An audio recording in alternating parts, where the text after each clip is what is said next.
আলাইকুম রহমতুল্লাহ। প্রিয় ভাই বোনেরা, আশা রাখি আপনারা ভালো আছেন। আলহামদুলিল্লাহ, আমিও ভালো আছি।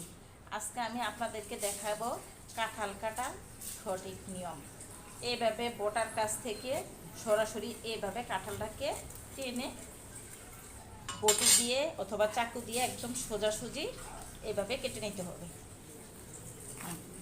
এই যে এইভাবে কেটে নিলে দেখা গেছে যে এই কাঁঠালের মোলার মধ্যে কোনো কাঁঠাল লেগে থাকে না, সহজে কাঁঠালটা খুলে ফেলা যায়। কাঁঠালের কোয়াগুলি এক এক করে খুলে নিচ্ছি।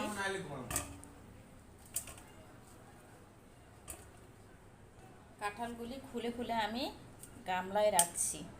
দেখা গেছে কাঁঠালটা খেতে যেরকম মজা, উঠাইতেও তত ভালো লাগছে।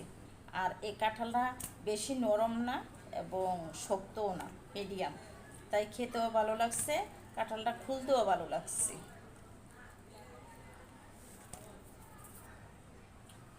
কাঁঠালের মূলাটা উঠানোর সময় এইভাবে ধরে টান দিলেই উঠে যাবে অনায়াসে। আর কাঁঠালের মোলার মধ্যে একটা কাঁঠালও লেগে থাকবে না, খুলতে সুবিধা হবে। আমরা কাঁঠালের মোলা বলে থাকি গাজীপুরের ভাষায়। আপনারা কে কী ভাষায় বলে থাকেন কমেন্ট বক্সে জানিয়ে যাবেন। কাঁঠালটা প্রায় খোলা শেষ হয়ে গেছে, কিন্তু দেখা গেছে যে এত ছোট একটা কাঁঠাল থেকে প্রায় আমার এক গামলা কাঁঠাল হয়ে গেছে। দেখেন কতগুলি কাঁঠাল হয়েছে, প্রায় এক গামলা কাঁঠাল। কিন্তু এত ছোট কাঁঠাল থেকে আমি আশাই করিনি এত কাঁঠাল হবে। এই কাঁঠালগুলি আমি কিছু বক্সে সংগ্রহ করে রাখবো। যদি বক্সে ভরে আমি কিছুদিন ফ্রিজে রাখি তাহলে মোটামুটি 15 দিন পর্যন্ত খাওয়া যাবে।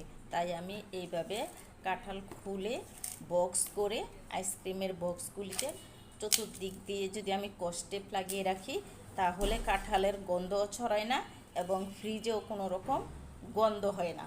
দেখা গেছে অনেক সময় কাঁঠাল খুলে যদি এইভাবে বক্সে করে রেখে দেওয়া হয় তাহলে ফ্রিজের ভিতরে কাঁঠালের গন্ধ ছড়িয়ে যায় এবং অন্য খাবারের মধ্যে সেই কাঁঠালের গন্ধটা লেগে যায়, তাই কেউ ওই খাবারটা আর খেতে চায় না।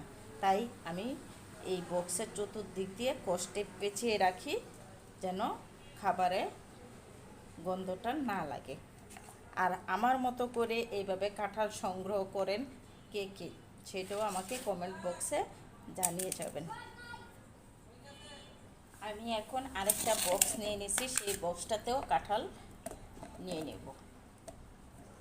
আর আমার মতো এইভাবে কাঁঠাল রাখার পদ্ধতিটা যদি আপনাদের ভালো লেগে থাকে তাহলে একটা লাইক, কমেন্ট এবং শেয়ার করে যাবেন। সবাইকে অনেক ধন্যবাদ জানিয়ে শেষ করছি। আল্লাহ হাফেজ।